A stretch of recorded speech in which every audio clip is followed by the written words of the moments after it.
जय हिंद साथियों। आज पार्लियामेंट में आर्थिक सर्वेक्षण प्रस्तुत किया गया। इकोनॉमिक सर्वे बहुत इंपॉर्टेंट दस्तावेज होता है। बजट से एक दिन पहले पार्लियामेंट में प्रस्तुत किया जाता है। इस आर्थिक सर्वेक्षण में पूरे भारत का आर्थिक नीति होता है कि भारत कैसे ग्रो किया, कैसे ग्रो करना चाहिए, इसके बारे में डिटेलिंग की गई होती है। ये बहुत महत्वपूर्ण दस्तावेज होता है। एक तरीके से एक ऐसा बुक होता है जो पूरे भारत की आर्थिक व्यवस्था को निर्धारित करता है। तो हम इस वीडियो में डिटेल से चर्चा करने वाले हैं इकोनॉमिक सर्वे के बारे में। इकोनॉमिक सर्वे 2025 में क्या बातें निकल के आई, क्या बातें उन्होंने कही, ग्रोथ रेट को लेकर क्या होता है, कौन डिपार्टमेंट इसको जारी करता है, एक एक छोटी बड़ी बातें, पहली मर्तबा कब आया था, सब कुछ मैं आपको बताने वाला हूं आज के इस क्लास में। सेशन एक बार सभी के सभी साथी शेयर कर दीजिए। जिन्होंने अभी तक हमारा डूबुक एप्लीकेशन डाउनलोड नहीं किया है, सभी के सभी साथी डूबुक ऐप डाउनलोड कर लीजिए। गूगल प्ले स्टोर पर फ्रीली अवेलेबल है, आप सभी के सभी साथी इसको डाउनलोड कर सकते हैं।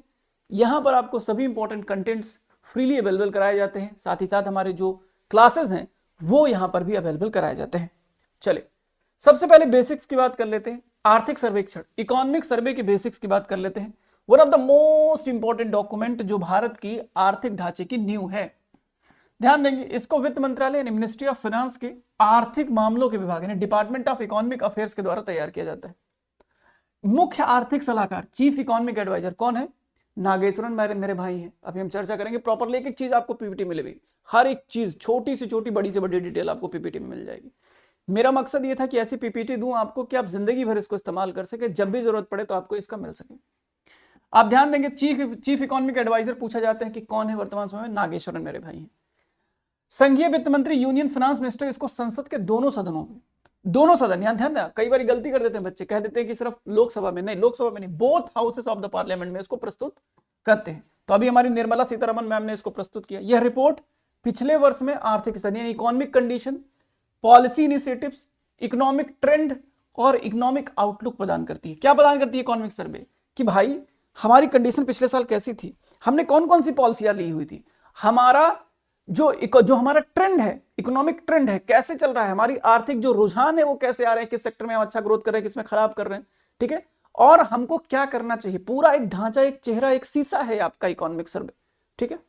भारत का पहला आर्थिक सर्वेक्षण 1950-51 में प्रस्तुत किया गया था, पहली मर्तबा एक बार आया, कॉन्सेप्ट लाया गया।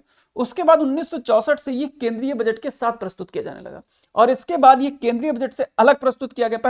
पहले एक केंद्रीय बजट से पहली बार अकेले आया, उसके बाद यूनियन बजट के साथ कर दिया गया, और उसके बाद फिर अकेले अलग बजट से अलग प्रस्तुत किया गया। एक दिन पहले किया गया, जैसा अभी किया गया एक दिन पहले। कल बजट आने वाला तो एक दिन पहले इकोनॉमिक सर्वे उन्होंने प्रस्तुत कर दिया। आर्थिक मामलों के विभाग यानी इकोनॉमिक डिवीजन, ये हमेशा पूछा जाता है किसके द्वारा जारी किया जाता है, बहुत बारी सवाल पूछा गया। Economic division of department of economic affair, economic division of department economic affairs के द्वारा इसको तैयार किया जाता है। मैंने बताया मेजर दिमाग चीफ इकोनॉमिक एडवाइजर का रहता है। चीफ इकोनॉमिक एडवाइजर मुख्य आर्थिक सलाहकार के मार्गदर्शन में तैयार किया जाता है, और इस रिपोर्ट को वित्त सचिव, फाइनेंस सेक्रेटरी और अंततः फाइनेंस मिनिस्टर इसकी मंजूरी देते हैं। यह बात हो गया। अब देखो, अगर मैं बात करूं आपसे, तो मुख्य आर्थिक सलाहकार मैंने आपको बताया doctor V Anant Nageswaran, V Nageswaran मैंने आपको बताया। अभी जो 2025 का आया है वो इन्हीं के मार्गदर्शन में इसको तैयार किया गया है। यह दस्तावेज अनंत नागेश्वरन के नेतृत्व में तीसरी बार तैयार किया गया है। इससे पहले 24 और 23 वाला अनंत नागेश्वरन के नेतृत्व में तैयार किया गया था। तो यह बड़ा महत्वपूर्ण पॉइंट है, सवाल यहां से भी निकलता है। क्या होता है, एक बार फिर से देख लेते हैं आर्थिक सर्वेक्षण क्या होता है। आर्थिक सर्वे एक आधिकारिक, एक ऑथोरिटेटिव रिपोर्ट होता है जो भारत की अर्थव्यवस्था, इंडियन इकोनॉमी के सालाना एनुअल परफॉर्मेंस का लेखा जोखा है, वही खाता है।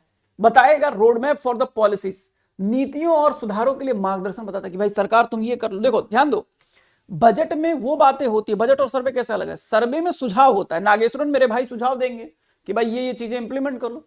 बजट में इससे कौन कौन सी बातें ले जानी है, क्योंकि सरकार के पास तो पहले होता है ना सर्वे बाद में पब्लिक के लिए लाया जाता है, लेकिन सरकार के पास तो पहले ही सर्वे है। सर्वे की किन किन बातों को लागू करेगी वो सरकार की जिम्मेदारी, वो बजट में बताया जाएगा। सर्वे एडवाइजरी होती है, मतलब एक प्रकार क्या सलाहकारी होती है, सलाहकारी। चीफ एडवाइजर है ना, लिखा नाम भी इनका एडवाइजर है, एडवाइस देते हैं, सलाह देते हैं। मानना ना मानना सरकार की अपनी मर्जी है, सरकार माने तो ठीक, ना माने तो कोई बात नहीं, ठीक है। अब भाई नागेश्वरन मेरे भाई ने कह दिया, अब अगर हम लोग बात करें कि 2025 में सर्वे में क्या बातें करी गई, क्या बातें की गई हैं, तो कुछ महत्वपूर्ण बातें। सबसे पहली बात, आज यानी 31 जनवरी 2025 को इकोनॉमिक सर्वे पेश किया गया और इस पेश में एक बड़ी इंपॉर्टेंट बात करी गई है, वो है 2025-26 के लिए जीडीपी कितना रहेगा। अक्सर सवाल पूछा जाता है कि इकोनॉमिक सर्वे के द्वारा कितना जीडीपी प्रेडिक्ट किया गया, आईएमएफ, मूडी, ठीक है, वर्ल्ड बैंक कितना प्रेडिक्ट किया, लेकिन इनमें से सबसे इकोनॉमिक सर्वे ने कितना प्रेडिक्ट किया, आपके घर के लोगों ने कितना प्रेडिक्ट किया। भाई ग्रोथ रेट बहुत कम है, कहां 7, 7.5, 8 चल रहे थे हम, कितना पहुंच गए 6.3 से लेकर 6.8, ये खुद ही प्रेडिक्ट कर रहे हैं। जीडीपी कितना होगा 6.3 से लेकर 6.8% रहेगा, 6.3 से लेकर 6.8% रहेगा, 6.3% से लेकर 6.8% रहने का अनुमान है। 2024 में रिटेल महंगाई 5.4% थी, जो अप्रैल में कितना हो जाएगा, घटकर 4.9, यानी कि यहां पर रिटेल महंगाई, रिटेल इन्फ्लेशन की बात करें तो रिटेल इन्फ्लेशन घटने वाला है, ऐसा 4.9, 5.4% था 4.9% हो जाएगा, याद रखेंगे सभी के सभी। तो ये दो डेटा आपको याद रखना है, बहुत ज्यादा इंपॉर्टेंट डेटा है जिससे सवाल पूछा जाएगा। अगली बात कर लेते हैं, अगर हम लोग कर लेते हैं तो 2025-26 में अर्थव्यवस्था की ग्रोथ रेट 6.3 से लेकर 6.8%, मैंने आपको बता दिया। रिटेल महंगाई की बात कर ली मैंने कि 2024 में कितना होगा, 5.4% थी, जो घटकर 4.9% हो जाएगी, तो ये भी बात हमने। इन्होंने एक बात करी कि खराब मौसम और कम उपज के कारण सप्लाई चेन में बाधाएं आई हैं, जिससे खाने पीने की वस्तुओं के दाम बढ़ गई हैं। अगर ये पूछा जाए कि खाने पीने के दाम बढ़ी हैं, घटी हैं, तो यहां पे डेटा से पूछा है क्या 2024-25 के दौरान महंगाई घटी है, बढ़ी है, खाने पीने के दाम पे क्या प्रभाव पड़ा है, बढ़ा है कीमत, बढ़ा है कीमत, आगे क्या होगा, घटेगा, महंगाई घटेगी, ये डेटा बोलता है। रबी उत्पाद की बात करें तो सुधार की उम्मीद है, 25-26 की पहली छमाही में कीमतों में नियंत्रण रह सकता है, कीमतों में नियंत्रण रह सकता है, कीमतों में नियंत्रण रह सकता है, कीमतों में नियंत्रण रह सकता है। 2024-25 की तीसरी तिमाही में महंगाई की कमी में उम्मीद है। कुल मिला के कहने का मतलब क्या है कि महंगाई में कमी रहने की उम्मीद है, महंगाई में घटोत्तरी होगी, कितनी होगी आपकी, ये आगे आपको देखना पड़ेगा, ठीक है। तो कितना है भाई, 4.9% होने वाला है, 4.9% होने वाला है, 4.9% होने वाला है, 4.9% होने वाला है, याद रखेंगे सभी के सभी, 4.9% रहने वाला। तो ये एक महत्वपूर्ण बात है। तो ये दो चीजें जो इसमें बताई गई, ठीक है। तो उम्मीद है कि इकोनॉमिक सर्वे का, अभी देखो ये डॉक्यूमेंट है, इसमें बहुत बड़ी बड़ी बातें होगी।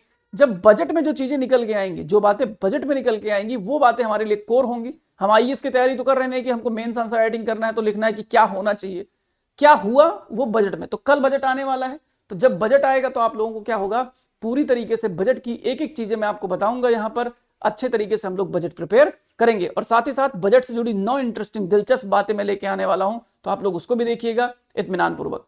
उम्मीद है कि आपको इकोनॉमिक सर्वे के बारे में डिटेल से चीजें पता चल गई। इनकेस अगर आपको हमारे पेड कोर्सेज से जुड़ना है तो आप हमारे डूबुक एप्लीकेशन से हमारे सभी पेड क्लासेस में जुड़ सकते हैं। हमारे रैंकर्स फाउंडेशन के अंतर्गत हमने मैथ स्पेशल क्लास चलाई हुई एडवांस, अगर आपको मैथ्स में एडवांस में प्रॉब्लम है तो आप इस बैच से जुड़ सकते हैं। 599 का है, 200+ आज की क्लासेस है जिसमें आप मैथ स्पेशल पढ़ सकते हैं एडवांस। अगर आपको मैथ अर्थमेटिक में प्रॉब्लम है तो आप इसमें जुड़ सकते हैं। 499 का ये बैच है, सिर्फ अर्थमेटिक के लिए 150 घंटे की क्लास है। अगर आपको दोनों पढ़ना है तो हमने इसके लिए एक रैंकर फाउंडेशन बैच निकाला है, रैंकर्स फाउंडेशन बैच, आप इसमें भी जुड़ सकते हैं, ठीक है। तो उसमें दोनों है, कॉम्बो है, अर्थमेटिक और एडवांस दोनों है। अगर आपको स्टैटिक जीके पढ़ना है तो आप मेरे उड़ान बैच से जुड़ सकते हैं। 199 का ये कोर्स है जिसके अंतर्गत मैं आपको कंप्लीटली क्या पढ़ा रहा हूँ, कंप्लीटली स्टैटिक जीके पढ़ा रहा हूँ, स्टैटिक जीके आपको पढ़ा रहा हूँ, जिसमें आप कंप्लीट तरीके से स्टैटिक जीके पढ़ सकते हैं, ठीक है। जिन्होंने अभी तक टेलीग्राम नहीं ज्वाइन किया, मैथ्स बाय शिवम द्विवेदी हमारा ऑफिशियल टेलीग्राम चैनल, आप इसे ज्वाइन कर सकते हैं। आप मुझसे जुड़ना चाहते हैं, सुधीर से ऑफिशियली मेरा टेलीग्राम चैनल है, आप इसे ज्वाइन कर सकते हैं।